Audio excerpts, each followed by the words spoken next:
Yo, what's up guys, Mystic here coming at you with another video, in this one on the most controversial character in the game, and my main, Bayonetta. So, we're going to talk about her strengths and weaknesses, because that's the main thing that I want to talk about, solely because I think if I just lay down a lot of facts about the character, it'll provide a good reason and stance to why I believe what I believe about the character, and hopefully you'll get the same opinions, but if not, I'm always open to some controversy, and if you want to discuss anything, leave a comment down below, and I will talk about it and get back to you, because I do love this conversation. So, first of all, her strengths. The first obvious one to talk about is her combo game / punish game. It is amazing. She can kill you at very low percents, or get very good damage if you don't know how to escape it. Along with that, down tilt and up B out of shields are great ways to start the combos, because down tilt is spaced properly, safe on shield, and if you have tilt stick, which I don't see why you wouldn't, perfect pivot down tilt is a dream. And then up B out of shield is very good. In fact, let me pull up this frame data real quick so I get this right. I'm fairly certain I know what it is, but I don't want to look like an idiot on this video more than I already do. Yeah, it comes at frame 4, which is crazy, because if you up B out of shield, then essentially how up B out of shield works is the Bayonet has a 5-frame jump squat, so within those 5 frames she can do up B, which is only 4 frames, so potentially frame 5 out of shield. We'll do, not including how much time it takes to put down the shield, but we're not going to talk about that right now because her shield doesn't really affect her that much.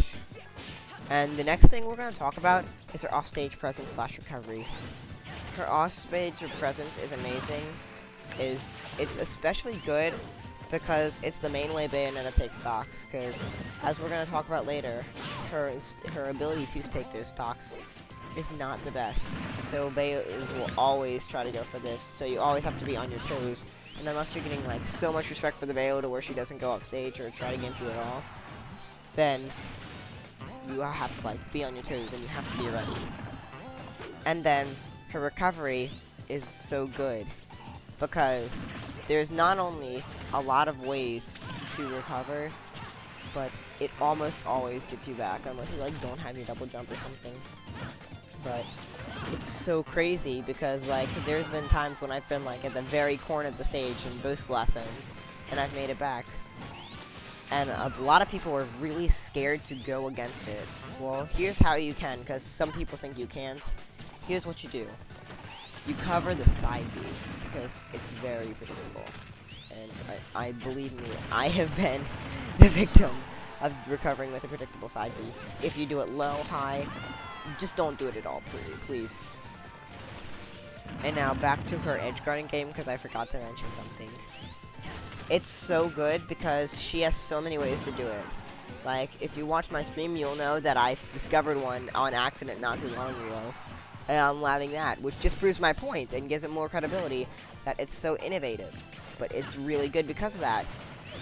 She has a ton of options to do it. So it really comes down to more of when you're recovering, it's a reactionary thing or a reading thing, depending on which one she goes. But usually you can react based on how she sets it up. And you have to say she wants to stage spike you, you have to be ready with that tech. Or if she just wants to witch time you, you have to be ready to mix up your recovery angle. And sometimes you're just screwed. And now, the next thing we're going to talk about is probably, in my opinion it is, the best move in the game. I admit, this move is stupid, but please hear me out, it does have its limitations. For starters, it is pretty predictable unless you use it in moderation. Now, here's why. If you use it too much, then you're doubly screwed, because not only will it not be fully charged when you need it to be fully charged, but also it has its limitations because it takes 15 seconds from when you use a witch time for it to go back to the really stupid version. So if you're using witch time every single time you land, or whenever you think he's going to throw a hitbox, when you finally do get that witch time, you're not going to get the good one. And sometimes you won't even be able to do anything off of it, and all you did was just get out of a single attack. So, like, good job. Or what you'll do, and this is, like, what I agree, and a lot of other Bayonetas think is the optimal way to do it, is you only witch time, like, once or twice per game. Because one, it not only makes people think that you don't have to worry about it because they'll forget about it, but then it's also harder to read because you don't know when they're finally going to do it. Which, that's why it's so good, but it's not always on the table. But yeah. And then the next thing that a lot of people don't like is her matchup spray. So, she wins or goes even with about 95% of the cast. Like, obviously not exactly 95%. I didn't, like, look at every single matchup that she wins or loses and, like, take the average of every single player, because that's ridiculous. But, like, you get the point. And this makes her a very strong character in the neutral. However, the drawback to that is, you have to be a pretty good character to beat her. And the biggest one is Diddy Kong, who's also super prominent in the neutral. So it's not like she beats every single high tier. And it's not like everybody has to main game and watch now if they want to beat her. But you get the point. Now, oh wow, I don't have a lot of time left. We're going to talk about her weaknesses. First of all, the neutral. Her neutral game, it's not good. Like, she doesn't have any really safe approaches for a start. She has heal slide, which can potentially get her a ton of damage, but that's assuming the opponent actually gets hit by it, which is pretty difficult at least. And a lot of top level Bayonetas just don't even do it at all.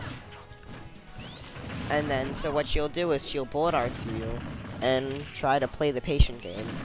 But the problem with that is, say you're Cloud and you blade beam. You can, like, beat her out in your own game, because you can not only charge limit, but you can also blade beam. So, despite you liking your hitboxes, which Bayo can win time, you still have that advantage in the neutral. And since Cloud's neutral is so good, he generally wins more times than not. Although I do still think that that matchup is either even or 55-45 in Bayo's favor, because of the witch time is just so good. But that's not the important part. And the thing about playing the patient game in her neutral is that, like, if her opponent beats her in it, what is she gonna do? And that's why some zoners can do alright against her. Sorry if I'm, like, hitting my mic. We'll start hitting my control on track 2. I'm gonna move it real quick. And then her killing. I said I was gonna mention this earlier, and now it's time to. It's not good. She goes off stage a lot, and yes, she does generally get the gimp. And she has that. Then she also has witch time and back air. Although, yes, back air spaced really well is safe on shield, but it's never safe on whiff.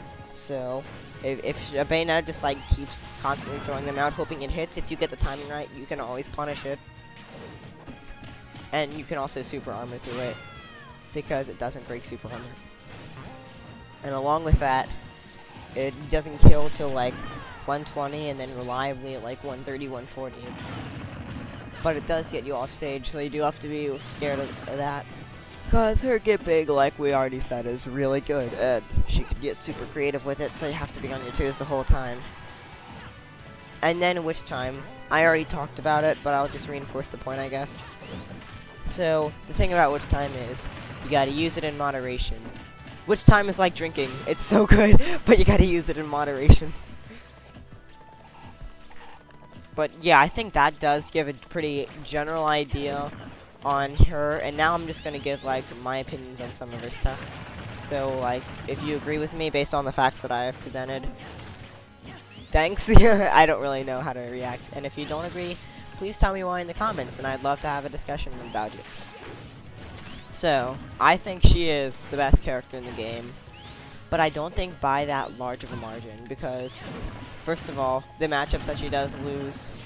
Although, yes, it is kind of stupid how she does win, or go even with, almost every matchup in the game. And she is still, like, not this unbeatable force that everybody always has to look out for.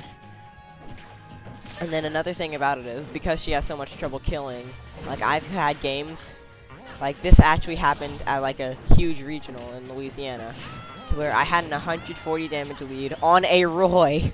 Game 3, I was at 0, he was at, like, 140, and then I threw it away, because I just flat out couldn't kill. And that's how I throw away a lot of my games, and that's such a hard problem. And I also think she is a bit of a predictable character, and oh gosh, the video is almost done. So, hope you guys enjoyed the video. Please leave a comment, like, subscribe.